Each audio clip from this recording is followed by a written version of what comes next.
Hello and welcome to you all, my lovely buddies. A very warm welcome, and yes, after a lot of hard work, we are here with our chapter third. So I hope that you all are doing well and having fun as well. But fun को थोड़ा सा अभी क्या कर सकते हैं, ताक पे रख सकते हैं, because it's the time where we are going through our best and the hardest and the supremest, I can use the word, so that you can make your career. So इसी बात पे हम start करते हैं हमारा आज का chapter, and the one shot I have here is of chapter number 3, deep water. See, when these kind of chapters come in your syllabus, deep water, so what do you think, हम क्या सोचते हैं कि ये जो deep water है, it must be like somewhere related to aquatic things and all. Definitely aquatic things से related है, but moreover this chapter is more motivational, right? जब तक हम कोई चीज का सामना नहीं करते हैं तब तक हमें वो चीज का डर रहता है, but once we face it and we get over, like face करने के बाद में भी we get over that, that's the main purpose इस chapter का. So इस चैप्टर में डीप वाटर में we are going to talk about the deep watery things, and definitely जो नरेटर हैं हमारे, वो आपको बहुत ज्यादा इंस्पिरेशंस देंगे. I know it is the stage, like आप लोग जिस स्टेज में, जिस फेज में है, there motivations doesn't work actually, but yeah somewhere you also go for a person जो आपकी सुने और आपको समझे और इवन आपको क्वेश्चन भी नहीं करे एंड आपको उस प्रॉब्लम में से बाहर निकाल दे. So I hope that this is the chapter which can give you inspiration and motivation, and you can also overcome your fear. चलो आगे बढ़ते हैं. Let's talk with our the thing which is about our author. Who is the author? William O. Douglas. So जब हम William O. Douglas की बात करते हैं, इनके बारे में जानना इसलिए ज़रूरी है. First of all, he is the author as well as he was renowned. He was renowned for what? देखो, ये जज भी रह चुके थे. So इन्होंने अपना जो juristic work है उसमें भी बहुत ज़्यादा फेम पाया था. He was renowned there as well. So अगर हम William O. Douglas की बात करते हैं, when we talk about William O. Douglas, so he was born on 16th October 1898 and he died on 19 January 1980. Moreover, आपके लिए William O. Douglas is very important, and when he was born and died. आगे की अगर हम बात करें तो he was an American jurist. Jurist means क्या होते हैं? जो jurisdiction पास करते हैं, जो जज होते हैं, उनके लिए कहा जा सकता है. As well as he was politician. He was nominated at the age of 40. जब वो सिर्फ 40 साल के थे तभी उनको प्रेसिडेंट फ्रैंकलिन डी रोजवेल्ट ने इन्हें क्या कर दिया था, नॉमिनेट कर दिया था, and he was the youngest justice appointed to the court and served for the longest term in the history of the supreme court. So what makes William O Douglas, I think ये एक बार में ही आपको याद हो जाएगा, that what makes William O Douglas different and unique from others, because he served jurisdiction, he served Supreme Court at the very young age of 40 and he was nominated by the president as well. ये 3-4 चीजें याद कर ली, that's okay, because when it comes for the RTC part, तो RTC में आपको अगर ये लिखते हो तो बहुत अच्छा होगा. Moving ahead, so there are no characters as usually. मैं हमेशा जो लाती हूँ, मैं क्या करती हूँ, पहले आपको ऑथर के बारे में बताती हूँ, then I talk about the author के बाद में characters, that how many characters are there and all. But moreover, this is a autobiographic thing. This chapter is all about autobiography, कि उनके साथ में जो incidents हुए थे लाइफ में और उन्होंने अपना ही साथ देते हुए अपने को कैसे उसमें से बाहर निकाला, that's moreover. So यहाँ पे जो बाकी के कुछ छोटे छोटे से कैरेक्टर्स आएंगे उनको हम सिर्फ बातचीत में क्लियर कर लेंगे. यार डीप वाटर के बारे में देखिए. Deep water is an excerpt. जब आपको ये वर्ड याद हो जाएगा, मतलब एक्सर्प्ट मतलब ये एक कोई मेन बुक में से लिया गया पार्ट है. Okay, it's just a part of a main book, and main book आप जरूर से याद रखना, इनकी जो मेन बायोग्राफिकल बुक है, that was of main and mountains. ये जरूर से याद रखना. Very first and important question comes from here कि विलियम ओ डगलस की कौन सी बुक में से लिया गया है आपका deep water. So the answer comes here, of main and mountains. Okay, it is autobiography. इन्होंने खुद ने लिखी थी ये, और इन्होंने अपने जितने भी सारे एक्सपीरियंसेस थे उन सारे एक्सपीरियंसेस को इसके अंदर शेयर किया. It is an autobiographical description of how the author develops the fear of water and thereafter how he finally overcame it. तो आपको पूरा डिटेल में नहीं, though I have read this book, okay, मेरे masters में थी of main and mountains, तो हमने तो पूरा डिटेल में पढ़ा था. एंड डिटेल में लाइक इट्स समवेयर वो बोलते हैं ना कि स्लो सा हो जाता है, बट हियर फॉर यू मैं एकदम बहुत ही जस्ट फॉर्म में ले आई हूँ. What are the questions can be asked from that part, and and what are the important points which you should look forward. So आपको सबसे पहले यहाँ पे ऑफ मैन एंड माउंटेन याद रखना. It's an except from of man and mountain and what is it is an autobiographical writing by William O Douglas. Then what this all chapter is all about. ये chapter किसके बारे में है आपको पता होना चाहिए. It is all about fear. जितना बड़ा फियर है उतना बड़ा ये चैप्टर है. वो वाली बात है कि डर के ऊपर chapter and how to overcome that fear, इसके लिए ये चैप्टर बताया गया.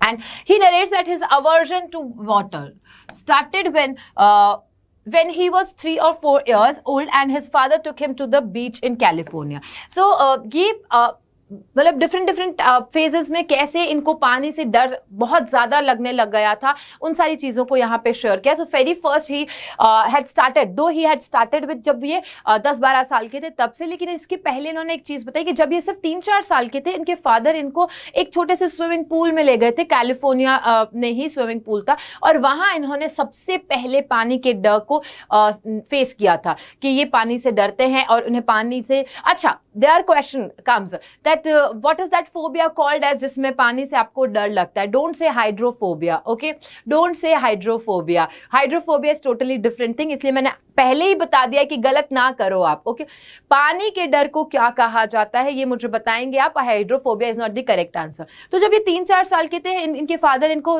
पास ही के कैलिफोर्निया के किसी पूल में ले गए थे एंड जब ये वहां गए थे तो इन्होंने पहली बार देखा कि इनकी सांस फूलने लग गई थी. बहुत छोटे से थे और इन्हें स्विमिंग करनी भी नहीं आती थी. So the very first time अगर पूछा जाए ही फेस देयर, देन हमारी स्टोरी स्टार्ट होती है. अब हमारी स्टोरी स्टार्ट होती है. William O Douglas recalls a mishap of his childhood. Mishap, देखो वर्ड्स जो है ये आपके लिए ही लिखे गए हैं. दीज वर्ड्स अभी मैं इसको सिंपली नॉर्मली लिख के ला सकती थी but these are going to make your answer very good and impactful. That's why use these words. I just prefer use these words. Request है आपके लिए. सो विलियम ओ डगलस जो है वो बताते हैं कि इन्होंने स्टार्टिंग में एक रिकॉल किया है. There was a mishap when he was only 10 or 11 years old. So तब क्या हुआ था, जैसे generally everything is written but I would rather share it with you by just saying it. So it is the age like 10 to 11 years, like we face many bullies. We face that there are so many friends but there are so many fake friends as well. तो ये सारी चीजें हमारे साथ होती है. इनके साथ में भी ऐसा ही हुआ था. once इनके स्कूल में, बिकॉज इनको वैसे भी डर तो था पानी से ही, so इनके स्कूल के आसपास में ही YMCA, there it is, YMCA करके एक पूल था. ठीक है, so he then decided to learn swim at YMCA. सबको अपना एक एक्स्ट्रा को करिकुलर एक्टिविटी में पार्टिसिपेट करने का मौका मिलता है. वैसे इन्होंने डिसाइड किया that why not I participate in this, और मैं स्विमिंग सीख जाऊंगा इससे. जो मेरा छोटा था when I was very like बहुत छोटा था, very young, I was in childhood, तब मेरा जो डर है वो मैं शायद इसको ओवरकम कर लूंगा. सो ऑन दैट प्रोसेस इन्होंने सोचा that I am going to join this swimming classes and उन्होंने स्विमिंग करना स्टार्ट कर दिया. So for a long it was going very good. बहुत अच्छे तरीके से सारी चीजें अच्छे से चल रही थी. He was learning very well and there was an incident. What happens that when he was there in Yakima, okay, याद रखना YMCA कहाँ है, याकिमा है, and as he feels it was safe as well, तो वहां पे गए थे. There he got water wings, मतलब कि पूरा सिक्योरिटी सेफ्टी के साथ में, एक जो हम पानी में उतरने से पहले सब कुछ पहन के, लाइफ जैकेट वगैरह पहन के, वैसे ही वो वाटर विंग्स होते हैं जो यहाँ पे हाथ में पहने जाते हैं, वो पहन करके स्विमिंग करते थे. So it's set there and he got into that pool. One day, अचानक से एक दिन, माइट बी इनका एनिमी होगा. किसका? विलियम ओ डगलस का. हो सकता है कि उनका एनिमी हो या कोई ऐसा बुली जो कि प्रैंक कर देता है उनके साथ में. So one day a bully thought to pull a dreadful prank. उनके ऊपर प्रैंक कर दिया जाता है. किसके ऊपर? विलियम ओ डगलस के ऊपर. सो ड्रेडफुल प्रैंक कौन करता है? उनका कोई भी एक दोस्त हो सकता है, नाम नहीं बताया है, so don't go for that. Now what happens that उनके ऊपर प्रैंक कर दिया जाता है. कैसे करते हैं मैं बताती हूँ. जस्ट थिंक कि ये एक स्विमिंग पूल है. अब स्विमिंग पूल में आपने देखा होगा, आप लोग तो ज्यादातर जाते ही हैं डेफिनेटली. गर्मियां हमारी कहाँ होती है? पानी में ही हम लोग बिताते हैं.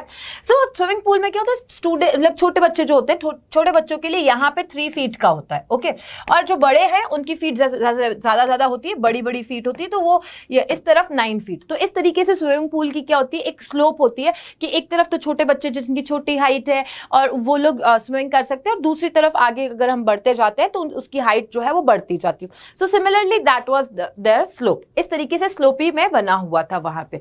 नाउ व्हाट हैपेंड दैट उन्होंने आज तक प्रैक्टिस की थी 3 फीट के अराउंड में ही। किसने? विलियम ओ डगलस ने। उन्होंने 3 फीट के अराउंड ही प्रैक्टिस की थी and he was like doing good at that.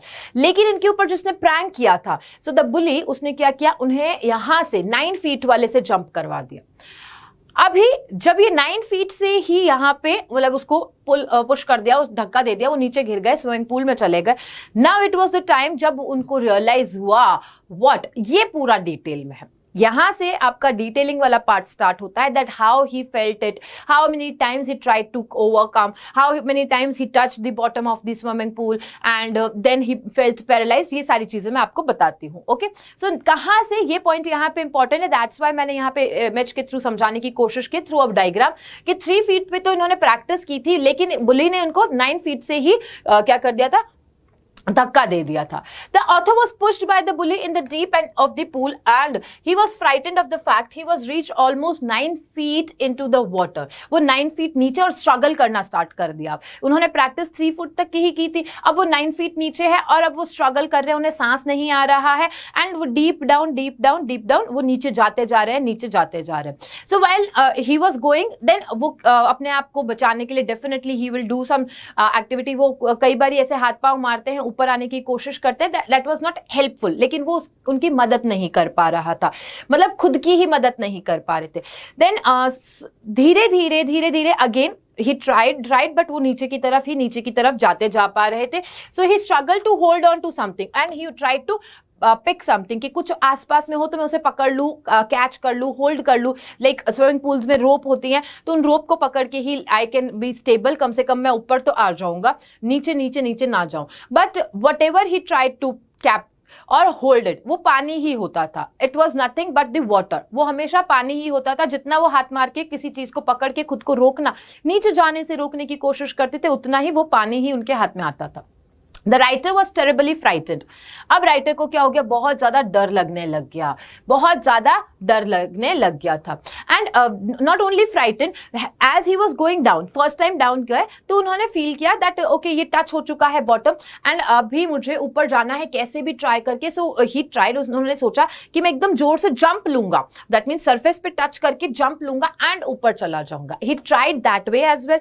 अब जब वो ऊपर जाते हैं second time, this is the second time जब ही वेंट अप, तो जब वो पानी से ऊपर जाते हैं, स्विमिंग पूल के अंदर का है, इफ यू वोंट इमेजिन तो नहीं समझ में आएगा। अगर आप इसको ऐसे ही ले लोगे ना तो नहीं समझ में आएगा। इफ यू रियली इमेजिन, या आपके साथ में ऐसा हुआ है, आपने कभी किसी को देखा है, then you can realise it कि कितनी मशक्कत होती है पानी में अपनी जान को बचाने के लिए, right. So this all happened with author. और वो ऊपर आने की कोशिश करते हैं, ऊपर आने की जब कोशिश करते हैं तो नेक वाला पार्ट यहां तक नहीं आ पाते हैं, उनका सिर्फ नोज पार्ट ऊपर जा पाता है, आईज एंड नोज पार्ट ऊपर जा पाता है। बट ये स्लाइट एरिया जो है, जो डिफरेंस आ रहा है यहाँ पे, लिप्स वाला पार्ट और ये ऊपर जाके सांस लेने की कोशिश करते हैं, वो नहीं हो पाते। And all of a sudden then he started coming down again. क्या होता है कि उनको फील होता है कि मेरे जो पांव हैं वो अब नम हो चुके हैं, पैरालाइज हो चुके हैं, there is no activity in my feet. और सब कुछ लाइक ऐसा नहीं होता है, सब कुछ धुंधलाए तो नहीं कहूंगी, बट इट वाज लाइक कि अभी उनको फील नहीं हो रही है उनकी बॉडी, नम्बनेस आने लग गई थी।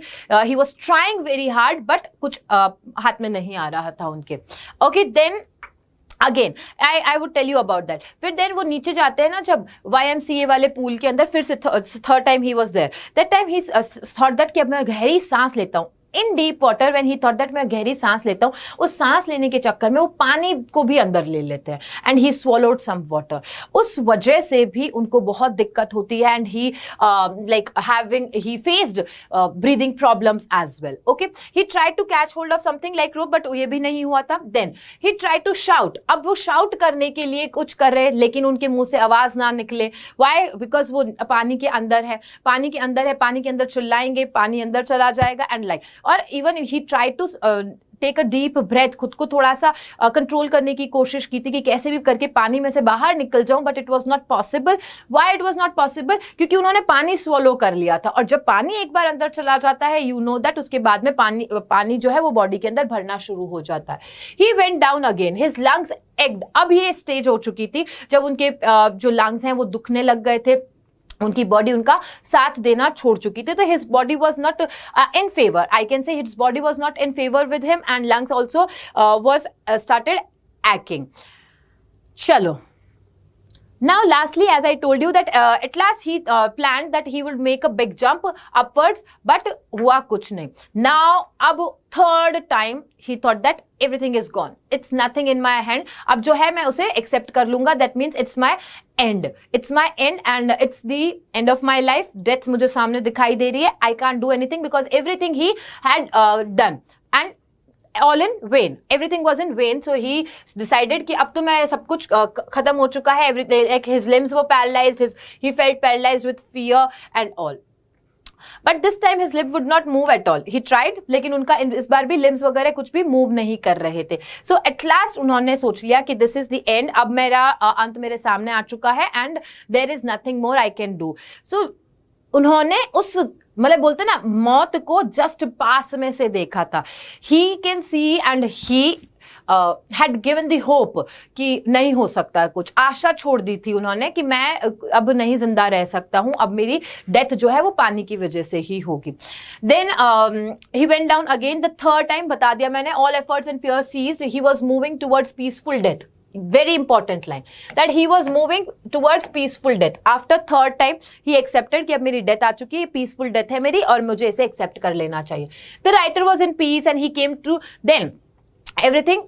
I don't know what happened. उन्होंने कहा I don't know what happened and I just gave up. और the next time when I opened my eyes, तब मेरे आसपास में बहुत सारे लोग थे और मैं वॉमिट कर रहा था जब वो कॉन्शियस हुए. So he came conscious. He found himself lying on the side of the pool with other boys nearby. यानी जब उन्होंने उस वक्त गिव अप कर दिया, उनको शायद किसी लोगों ने बचाया होगा, may be somebody has seen him और उन्होंने बाहर निकाला उसे and then he was there and he said that कि मेरे आसपास में बहुत सारे लड़के थे and I was vomiting, क्योंकि पानी अंदर चला जाता है तो इस तरीके की चीजें होती हैं.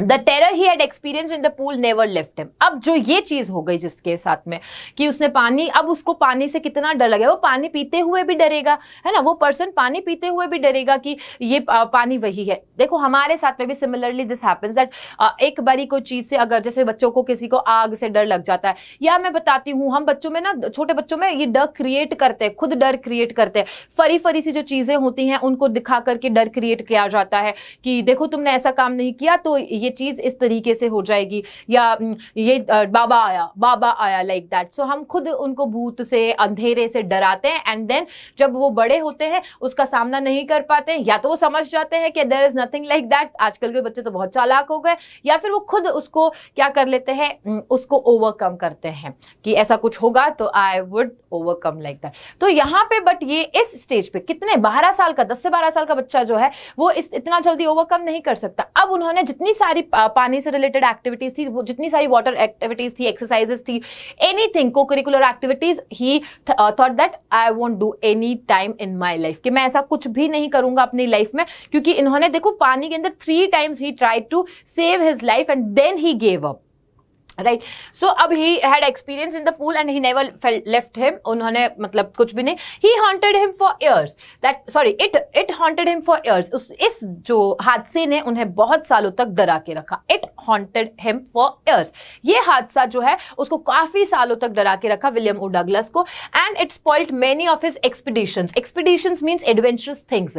बहुत सारे एडवेंचरस होते हैं. ये देखो ये तो एरा ही ऐसा होता है, ये जो फेज होता है तब जब आप दोस्तों के साथ में एडवेंचर्स पे जाते हो, you plan to go out, तो वहां पे इन्होंने सारी चीजें लाइक गिव अप कर दी कि no I won't do canoeing, I don't do swimming, I don't go for fishing. Even fishing के लिए भी नहीं जाते थे, फिश पकड़ने के लिए. सोचो पानी से ही कितना डर हो गया इनको.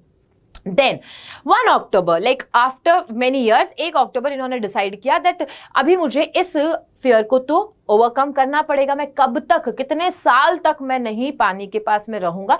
सो he thought of and he decided that till now, अभी तक इनको एक्चुअली सही स्टेप बाय स्टेप में लेसन्स नहीं दिए गए थे. That means that he was not given the proper training. So why not he adopt और he go for the thing जहां पे उन्हें point to point, step to step अच्छे से that what I can say training दिया जाए उनको, और अच्छे से ट्रेन करके फिर उन्हें स्विमिंग सिखाई जाए. So that idea he had in his mind and then what he did, the author decided to learn swimming properly with the help of an instructor. Okay, so why he came for an idea of instructor, because he really wanted to learn, उन्हें सीखना था, and he gave this proper idea कि चलो मैं instructor के साथ में ही सीखूंगा, and that instructor would help him to go for swimming step by step process, okay, to carry out this task. Now उन्होंने काफी साल तक उन्होंने कुछ भी नहीं किया. Then he decided that I am going to do this part with the instructor, जो अच्छे से कोच वोच होते हैं ना, वैसे ही मुझे प्रॉपर ट्रेनिंग देंगे. And then he did the practice swimming across the swimming pool back and forth with the rope tied around. Starting में क्या हुआ, अब उनको लाइक जो लाइफ सेफ्टी जैकेट्स होते हैं, रोप होती है, उसको बांध करके ही उनको करना होता था swimming. So he told here, उन्होंने यहाँ पे बताया है, William O Douglas, he told here that when the rope was tied that time he felt very safe, और वो बहुत अच्छे से स्विमिंग करते थे. लेकिन जब भी वो रोप थोड़ी सी भी लूज हो जाती थी, वो फियर वापस से उनके अंदर आ जाता था. दैट मीन्स जो रस्सी उनको दी जाती थी, तो जब तक वो रस्सी उनके पास में होती थी तब तक तो वो बहुत ही आराम से एकदम फ्री माइंडेडली स्विमिंग कर लेते थे. लेकिन जैसे ही थोड़ी सी भी रस्सी या इंस्ट्रक्टर इधर उधर हो जाते हैं, रस्सी थोड़ा सा लूज हो जाती है, द रोप गेट लूज, तो उनको वापस से वो डर वापस से आने लग जाता था. Okay, now lovely picture I thought that I must show you, तो इसलिए मैं ले आई यहाँ पे. Then when he tried to swim alone, मैंने बताया that he could overcome his fear, but he was still not complacent. Complacent का मतलब अभी तक वो पूरी तरीके से अपने उस जज्बे में, दैट फीलिंग कि अभी मैं ओवरकम कर चुका हूं, वो नहीं हुआ. So he went to lake. अब यहां से आपके लिए इंपॉर्टेंट पार्ट आता है. He went to lake, went what, in New Hemisphere, and there he dived off and swam 2 miles along with the crawl, and then breaststroke, side and back stroke. अब ये वाला यहां से आपके लिए बहुत इंपॉर्टेंट पार्ट है. That's why as it is आप लोग लर्न करेंगे दैट जब उन्हें ये फील हो गया, उसके बाद में where he went to the lake. What was the name of the lake? Lake का नाम क्या था? वेंट वर्थ था. And where it was in New Hemisphere. There what he did, he swam for 2 miles. कितने miles तक इन्होंने? 2 miles तक इन्होंने स्विमिंग किया था. And he did many activities like what he did the backstroke, he did the sidewise stroke, and he did the breaststroke as well, and crawling. When he put his face underwater, he could see the bottom, and he finally said that he has overcome his fear. अब उन्होंने वो छोटा सा swimming में तो बहुत, instructor के साथ में तो बहुत कुछ कर लिया था. देन ही रियलाइज कि अभी ये स्विमिंग पूल में इंस्ट्रक्टर के साथ में मैंने कर लिया, लेकिन क्या अभी भी मैं ओवरकम कर पाया हूं या नहीं कर पाया हूं इस फियर से, इस डर से मैं ऊपर आ पाया हूं या नहीं, इसको पता करने के लिए उन्होंने क्या किया, यहां जाकर के डाइव किया. और जब इन्होंने डाइव किया तो इन्होंने बहुत अच्छे से वहां पे अपना स्विमिंग करके करतब दिखाए हैं. And as well as he dived in as well, नीचे जाकर के पानी को भी देखा, बिकॉज टू फेस दैट, जब वो नीचे जा रहे थे बार बार, when he was only 12 years old, और उन्होंने जो फेस किया था उसको वापस से उसे देखना चाह रहे थे. And that time he said that he has overcome his fear, और आखिरकार उस वक्त उन्होंने अपना ओवरकम कर लिया फियर को. Finally to test if he had lost the last vestiges of fear. Vestiges means क्या होता है? वेस्टिजेस मतलब हम कह सकते हैं जो रिमेनिंग्स होती है उसे कहा जाता है, रिमेनिंग्स को कह सकते हैं वेस्टिजेस. रिमेनिंग्स मतलब जो अवशेष होते हैं, जो छोटे छोटे से पार्टिकल्स होते हैं, उन्हें वेस्टिजेस कहा जाता है. सो एट लास्ट ही डिसाइडेड कि क्यों ना मैं अपना एक टेस्ट लूं, खुद का टेस्ट लूं कि मेरे को ओवरकम कर लिया है मैंने फियर से या नहीं. देन डगलस कहाँ जाते हैं? To the Titan to canard Meadows, up the canard Creek trail to Middy glacier and camped in High Meadow. तो यहाँ पे आपके 2 नाम आपको याद रखने हैं. The very first one was lake Wentworth. कहाँ थी ये? न्यू हेमिस्फीयर में. और फिर उसके बाद में he wanted to test himself कि मुझे अपने आप को टेस्ट करना है. That time he went to where? Tieton to canard Meadows and up the canard Creek trail. और वो कहाँ था? ये मिडे ग्लेशियर के पास में था. Okay, to Meade glacier. And वहां से उन्होंने high meadow by the side of warm lake. किसकी साइड? वहां पे लेक का नाम याद रखना है. लेक का नाम था लेक Wentworth, यहाँ है lake warm. As he had experienced the terror of death, his will to live grew most intensively, and this made him fearless and confident. और वहां जाके जब उन्होंने वापस से उसका सामना करा और उस फियर को ओवरकम कर लिया, that time he felt that what? That I am more confident, I am fearless, and now I have to live confidently as well as intensely. Okay, so I hope this is clear. This is one shot from my side to you about deep water. Majorly जो आपका time आपको ध्यान रखना and the experiences he had was जब वो ये 12 10 to 11 years वाले जो एरा वाली बात इन्होंने डिस्कस की है, मेजरली वो ही आपको याद रखनी है कि उन्होंने कैसे ओवरकम किया था, how many times he tried off and what were the things he faced there. Then उन्होंने उसके बाद में इंस्ट्रक्टर के बाद में कहाँ कहाँ जाके प्रैक्टिस की थी एंड ही टेस्टेड हिमसेल्फ, वो वाला पार्ट याद रखना है। बाकी तो सारी चीजें बड़ी सिंपल है। Okay, so I tell you even that कि क्या याद रखना है, क्या याद नहीं रखना है। Here I have is glossary part, sorry. So glossary part is used to write your answers in a good way. आपके आंसर्स आपको अच्छे लिखने हैं तो आप ये आंसर्स में मीनिंग्स में, सिनोनिम्स में, इंटोनिम्स में, in any way these can be asked. So treacherous का मतलब क्या होता है? डेंजरस। सबड्यू मतलब ओवरकम करना। Knock me down, three him down, कौन? एक बुली था, उसने उन्हें नॉक डाउन कर दिया था, that means he threw him down. Throbbed, felt pain in a series of beats, मतलब आप हार्ट बीट के थ्रू जब डर को देखते हो, फील करते हो, तब उसे क्या कहते हैं? बोलते ना, he is a heart throb man. So what is heart throb man? मतलब कि जिसको देख के दिल की धड़कनें बढ़ जाती हैं, तो थ्रोब यही वो वर्ड है एक्चुअली। वेस्टिजेस मीन्स ट्रेसेस या रिमेनिंग्स हम कह सकते हैं। कर्टेन्स ऑफ लाइफ फेल, ये बहुत अच्छी बात है। Life came to an end, जब किसी की डेथ के बारे में बोलना होता है। English is a like language, वो कहता है कि आप डायरेक्टली ऐसा मत बोलो कि किसी की डेथ हो चुकी है या कोई एक्सपायर हो चुका है। There are certain other ways as well to tell them. तो हम क्या कह सकते हैं? The curtain of life fell, मतलब कि पर्दे घिर चुके हैं, that means it was the end of the life journey. So curtains of life fell का इडियोमेटिक फॉर्म में आपको क्वेश्चन आ सकता है। Anyway it can be asked, so you just learn it. Okay, here I hope that you have completed this part with me as well and now I have some questions. You know very well that मैं आपको कुछ questions देती हूँ और आप उनको answers करते हैं in the comment section and definitely you are ready for that. If you haven't shared this session till now, you have to do that. Like करें, कमेंट करें और अच्छे से अपने भी जो डर है उसको ओवरकम करें। If you also have some fear and all, do tell me in the comment section so that if I got to know कि कुछ मेरे पास में है कि in this way that I can even do the guidance part. Okay, so 3, 2 and 1 here. Very first question comes here. क्या है question? The introduction to the YMCA swimming pool revived for Douglas. What it revived for? A, childhood fear of water, memories of a holiday at the beach. C, memories of father and son companionship, or D, a terrible accident. Very easy question can be that YMCA swimming pool was directly, indirectly, it was connected with the childhood fear of water. So A is correct here. What was stopping Douglas to get into the waters of Cascade? क्या था जो Douglas को तब भी, जब उसने इतना अच्छे से प्रैक्टिस कर लिया, उसके बाद में भी वो कैस्केड की तरफ जब जा रहा था पानी में, उसको पकड़े हुए थे, उनको रोका हुआ था? Memories of Washington, memories of California, instructions given by the instructor, और memories full of terror in the pool?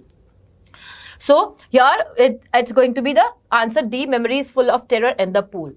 Deep water is an excerpt from which book? Very easy, I'm not going to give the answer that, क्योंकि very first ही part मैंने आपको यही बताया है that deep water is an excerpt. It is taken out or it is an excerpt from which book? Of Men and Mountains. दो भी मैं भी फिर भी बता देती हूँ, मैं मना करती हूँ फिर भी बता देती हूँ। चलो, why did Douglas prefer to go to YMCA swimming pool to learn swimming? Why? That question, why is not only for one line answer. Don't go for one line answer. कभी भी एक line answer नहीं देना होता है why वाले questions में, कि why पूछा आपने one line answer दे दिया. No. जब why पूछा, that means they want details. So according to Douglas, the YMCA pool was safer compared to the Yakima River, है ना? Yakima River से ज्यादा सेफ था कौन सा? YMCA जो स्विमिंग पूल है वो. The river was quite deep and there were several cases of drowning reported about it. And why he had not opted to go and swimming Yakima River? क्योंकि वहां पे सुना था बहुत सारे drowning cases थे और बहुत सारे लोगों की जान भी चली गई थी. That's why. As against the uncertain depth of the river, and कितना deep है ये नहीं पता था. तो the pool was only 2 or 3 feet deep at the shallow end. जबकि जो pool की बात करें, जैसे मैंने example देके बताया था, that was only 2 or 3 feet end. कि पता था कि यहाँ पे ही end है, तो वो वहाँ पे stand भी कर सकते थे या वहाँ अपने आप को बचा भी सकते थे. Though its depth was about 9 feet at the deeper end. अगर deep end की बात करें तो वो कितना था? 9 feet तक था. Yet the drop was gradual and Douglas could rely on it. फिर भी डगलस क्या कर सकता था, उस पर विश्वास कर सकता था, रिलाय कर सकता था कि यहाँ पे तो मैं बच जाऊंगा, वहां पे याकिमा रिवर में इतना डीप डीप डीप है और जहां पे केसेस भी इतने ज्यादा आते हैं ड्राउनिंग पे, और ये भी नहीं पता कर सकते कितना ज्यादा डीप है तो मैं नहीं बच पाऊंगा, यहाँ सरफेस है, आई नो दैट यहाँ पे 3 फीट है और डीपर एंड कितना है 9 फीट है. That's why he opted to go for YMCA swimming pool. Next question is why was Douglas determined to get over his fear of water. Very important question. यहां से ये question जरूर से करके जाना. Question can be asked and I'm serious about this. It can be asked for you as well. आपसे ये question line दे दिया आपको that Douglas got overcome over his fear of water and how it helped you. Question आ गया, how it helped you to overcome your fear or have you also overcome your fear? Tell us about something. तो आपके views जब पूछे जाते हैं तब आपके answers बनाने की प्रैक्टिस का यूजफुलनेस दिखाई देती है. How much you was aware and attentive and intensively seen this class, ये बहुत इंपॉर्टेंट हो जाता है. So the misadventure of having a near drowning experience left a deep mark on Douglas' mind. The phobia of water, okay, that was aquaphobia. बता देती हूं मैंने आपको क्वेश्चन पूछा था in the starting. Aquaphobia. Hydrophobia तो तब होता है जब आपको कोई डॉग बाइट कर जाता है, उसके बाद में वो वाला होता है, वो हाइड्रोफोबिया होता है. एक्वाफोबिया जो पानी और एक्वाटिक चीजों से आपको डर लगता है उसके लिए. ओके, सो या the phobia of water hampered all his joys of enjoying different water sports like fishing, canoeing, boating and swimming. He did not want to live with this handicap and so was determined to overcome his fear of water. Basically, उन्हें life में enjoy करना था, adventures करने थे, पानी में उन्हें जाना था, स्विमिंग करना था, और जैसे बाकी सारे फ्रेंड्स उसके एंजॉय कर रहे थे स्विमिंग एक्टिविटीज को लेकर के, फिशिंग को लेकर के, उन्हें भी वो सारी चीजें एंजॉय करनी थी. And for that reason he said that मुझे ये ओवरकम करना ही करना है. On this note this chapter here ends and I wish that you don't also have any fear, and if any kind of fear you have, do tell me in the comment section. Hopefully I am going to think of that and कुछ अच्छा रास्ता मिल जाता है तो बढ़िया ही होगा आपका और मुझे बहुत अच्छा लगेगा. If you like this and share as well as comment करके जरूर से बताया how you like this session. Tadas, bye bye and thank you.